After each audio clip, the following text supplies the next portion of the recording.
إن الحمد لله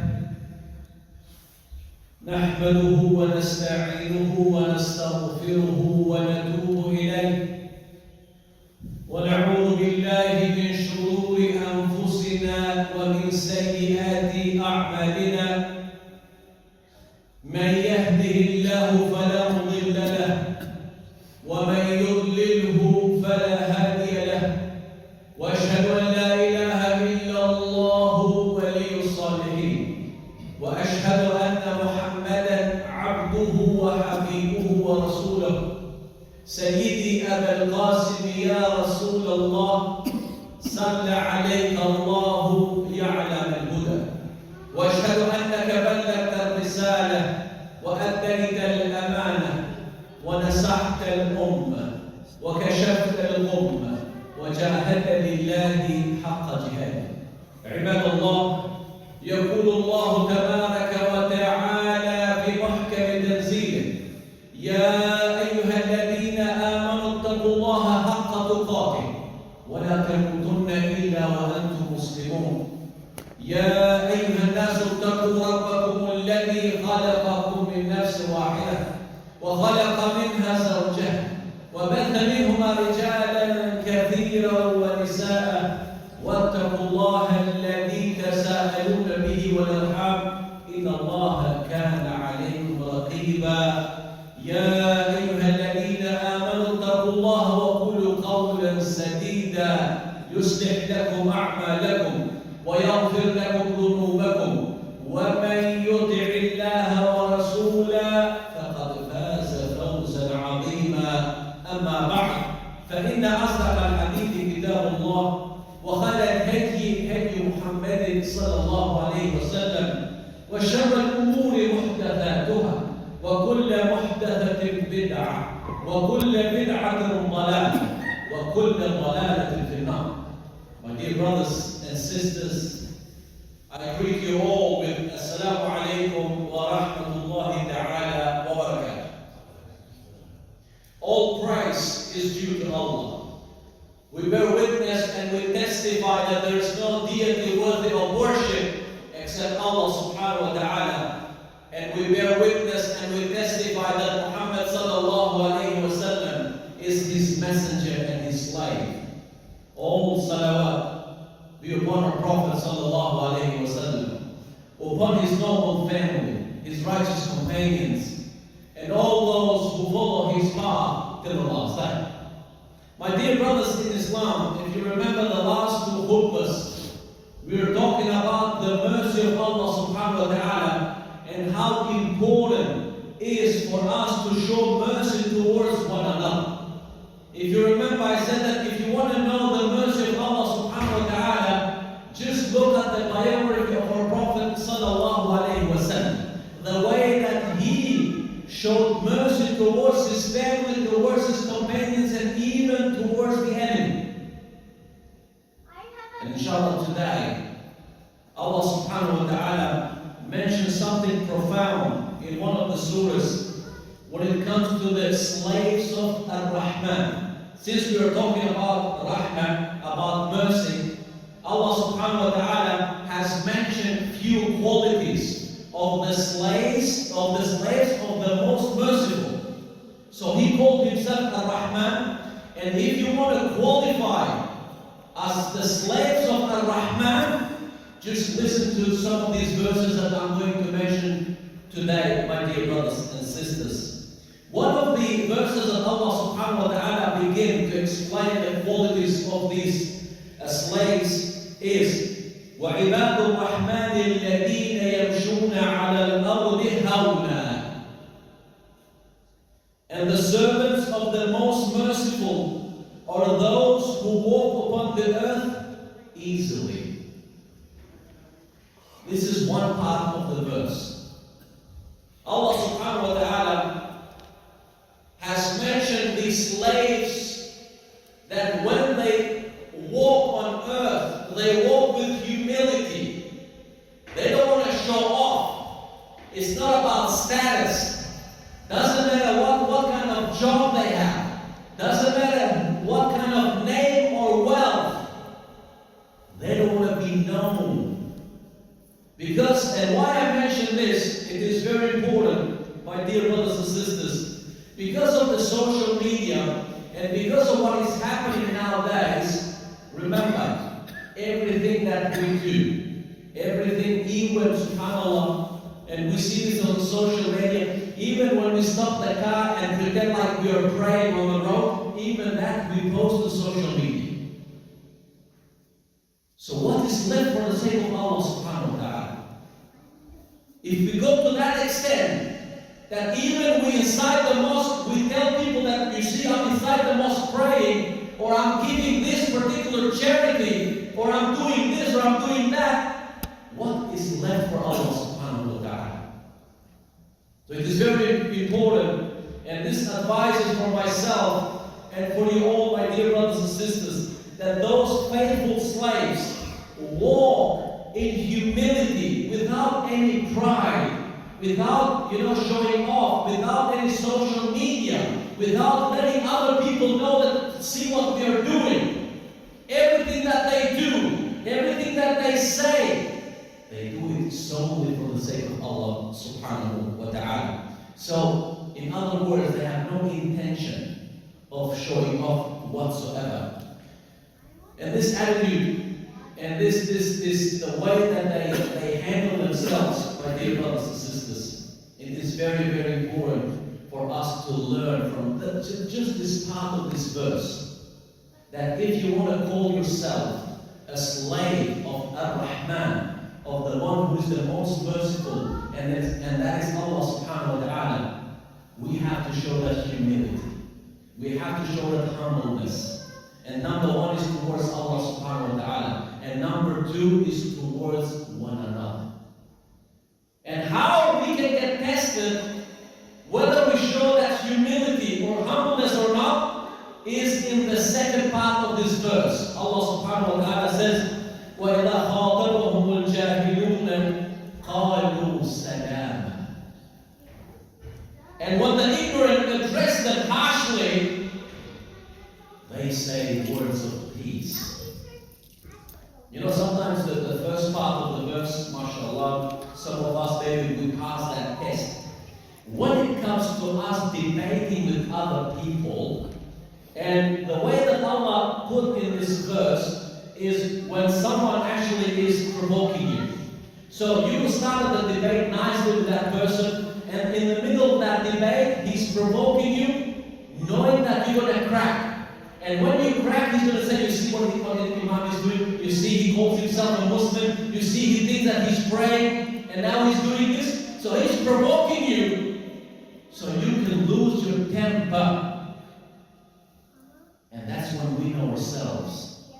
When we know that those people are trying to provoke us, doesn't matter who they are. We do not behave the same way. We do not say the same words. But we say exactly what Allah subhanahu wa ta'ala told us, and He said, they say words of peace. So if you think that you're not able to handle yourself, and you think that you're going to crack and you're going to lose your temper, better stay back. Don't get engaged in that debate whatsoever. And remember the hadith of the Prophet ﷺ about a hadith which is every time when I have some kind of debate with anyone, I remember this hadith.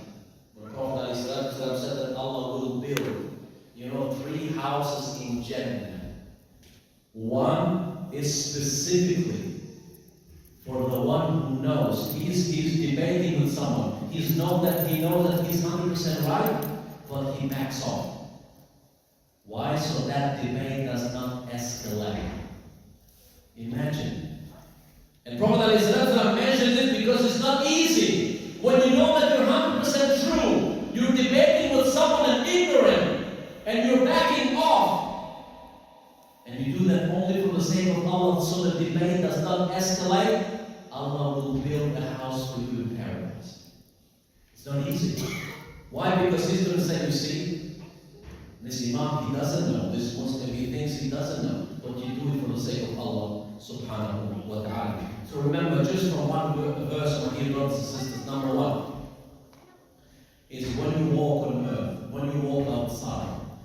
we say when you walk outside, we don't want you to walk like being sick. Because when I say walk, by being humble, I don't mean you to be sick or to be like tired or something. Because Prophet ﷺ, when he walked very fast. And Umar, radiallahu ta'ala, when he saw a young boy, he said, why do you walk like this? That young boy was walking like he's sick. He said, are you sick? I said, no. And he said, why do you walk like this?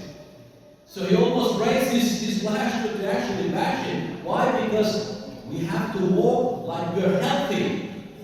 So walk with humility doesn't mean that you have to behave like you're sick. No, this shows that when you're with people, when you're in a gathering, when you're inside the mosque, when you're on social media, don't try to show that you're better than others. Because Allah subhanahu wa ta'ala, only He knows who is better than the others. You remember when I told you, we have beautiful names here. We have beautiful this, whatever people know us as mashallah, good imam or good Muslim or good hajj or good this or good that. But maybe your name to Allah is a completely different name. Only Allah knows that. Maybe in front of us, mashallah, all of us will behave nicely because what are you going to do inside the mosque? But when you're outside the mosque, the way that you treat your family, the way you treat other people, that's how Allah will nickname you. That He's the one who gives in charity. That He's the one who prays night prayer. He is the one who does a lot of dua. He is the one who does a lot of dhikr. Do you want to be named by Allah by these names? Or do you want to be named that, he's a traitor, he's a cheater, he's a liar, he's a gossiper, he's a slanderer? It's up to every single one of us. How do you want our names to be with Allah subhanahu wa ta'ala? Number two, my dear brothers and sisters, Allah subhanahu wa ta'ala continues by saying, وَالَّذِينَ يَبِيتُونَ لِرَبِّهِمْ سُجَّدًا وَقِيَامًا. And those who spend part of their night to their Lord prostrating and standing in prayer. SubhanAllah, He is continuing by mentioning these things. And I will give you another example in order for you to understand. Sometimes when you have a rough day at work, you go home and you want to let it out, and you with your parents or with your spouse or with someone, you discuss those worries and those issues that you face every single day. The slaves of the most merciful, they share their worries with Allah subhanahu wa ta'ala.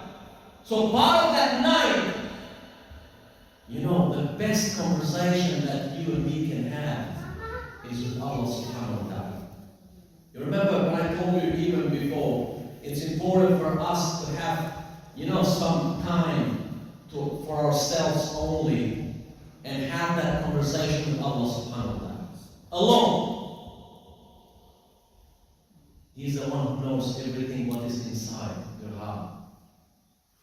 And these are the slaves of the most merciful, that they spend some of the night in prayer. And this is very important when no one is around, when everyone is asleep, when no one can tell, because sometimes when we do this prayer, Jumu'ah prayer and other things, we have to see each other because we are here. But no one sees who prays night prayer. Do we see each other? Do we know? Who knows? Only Allah subhanahu wa ta'ala. And also, Allah continues by saying, وَالَّذِينَ يَقُولُونَ رَبَّنَا اصْرِفْ عَنَّا عَذَابَ جَهَنَّمَ إِنَّ عَذَابَهَا كَانَ غَرَامًا. And those who say, or Lord, avert from us the punishment of hell. Indeed, its punishment is ever alluring. Even though they pray night prayer, even though they walk with humility and humbleness, even though when they have debates with other people, they say salama, they don't insult, they don't say bad words, they separate from those people in a nice way. But also, they make lots of dua that Allah subhanahu wa ta'ala can save them from the hellfire. Why? Because no one No one is perfect. So they also acknowledge that by doing all these things, there is high possibility for us to make a lot of mistakes and sins at the same time. Doesn't matter who you are. Whether you're an imam, or you're a haji, or whoever you are, whether you're old or young, we all make mistakes every single day. We all commit sins. So it's important never for you to say, you see, I pray and I will go to Jannah. Like Jannah is yours. And it's not for yourself. Now you think that you can go to Jannah yourself, you even judge other people. You're not praying, you will go to hellfire. You will go to Jannah. No. Even they do all these things, they still have that fear that whether all these things that am I doing, is Allah is accepting those deeds from here. The Jummah that we're praying today, are you 100% certain that Allah will accept it from you and me? The intention that we came here today, is it solely for Allah? When you stand in prayer in front of people, do you purify that prayer? Why? Because others are watching you. Do you pray the same way when you're at home, no one is around you? These kind of questions are important, my dear brothers and sisters. To question ourselves, are we doing everything for Allah subhanahu wa ta'ala or not? So these slaves of the most merciful, even though they try to do everything right, they still make dua every single day for Allah to save them. And I ask Allah subhanahu wa ta'ala to save us and our family members and all Muslims, wherever they are, Ya Rabbil Alameen. But also, وَالَّذِينَ إِذَا أَنفَقُوا لَمْ يُسْرِفُوا وَلَمْ يَقْتُرُوا وَكَانَ بَيْنَ ذَلِكَ قَوَامًا. And also another quality of these slaves of the most merciful is when they spend, are neither exuberant nor stingy, but keep the balance between those two extremes. This is very important, my dear brothers and sisters. Why? Because to keep that balance, it is very important, and it's very hard at the same time. We see, mashallah, when it comes to certain things, when it comes to weddings, for instance. Why people are under pressure, Muslims, I'm talking about our community. Someone who Allah has given them wealth, they do those weddings, they spend crazy, this and that. And someone who is lesser, who hasn't got money like them, what their kids going to say to those parents? My friend did, had this, did that. So what the poor parents have to go and take a loan so they can do that wedding for their children. Why? Because his friend or a guy from the community did it like this, and the kids, they don't know any better. They say, Father, why am I not having the same thing? So that peer pressure. We are doing this. We are doing this to our brothers and our sisters. Because Allah has given you now, you have to just throw money like that. Fear Allah subhanahu wa ta'ala.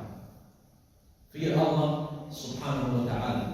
And Allah is not just saying when you spend, but also when you spend for the sake of Allah subhanahu wa ta'ala. Don't be selfish. Don't think only for yourself. Don't think that I have enough and my family has enough. Who cares about other people? How many times I have mentioned this to you here, that how much we can do here as a community, how many people we can help, how many orphans we can sponsor. But no, we don't want to do that. We want to spend and then so other people can say, you see, he's having this wedding or he's having this feast, or who is doing this or he's doing that. Fear Allah subhanahu wa ta'ala. Find that balance. Find that balance. Because in Islam, two things Allah subhanahu wa ta'ala will ask you and me. How did you earn that money? But also, how did you spend it? Not just how you earn, but also how did you spend. So very important what Allah subhanahu wa ta'ala has mentioned here, my dear brothers and sisters. And the last one. Imagine all these slaves of Allah, the most merciful, doing all these things with, being humble, and also they never engage in those debates, and also they pray night prayer, and also they give for the sake of Allah subhanahu wa ta'ala, and all these things. But also the last one, وَالَّذِينَ لَا يَدْعُونَ مَعَ اللَّهِ إِلَهًا آخَرَ. And the last also, they never ever worship anyone beside Allah subhanahu wa ta'ala. This is important. Number one is purely shirk. They don't rely in anyone or in anything except in Allah subhanahu wa ta'ala. They don't care what people say. They don't care to please anyone. All they care is what Allah subhanahu wa ta'ala thinks of them. So all they focus on is how to worship Allah subhanahu wa ta'ala and Allah alone. وَلَا يَقْتُلُونَ النَّفْسَ الَّتِي حَرَّمَ اللَّهُ إِلَّا بِالْحَقِّ وَلَا يَزْنُونَ وَمَنْ يَفْعَلْ ذَلِكَ يَلْقَ أَثَامًا. So they do not invoke with Allah another God, or kill anyone, or commit unlawful intercourse. All these things.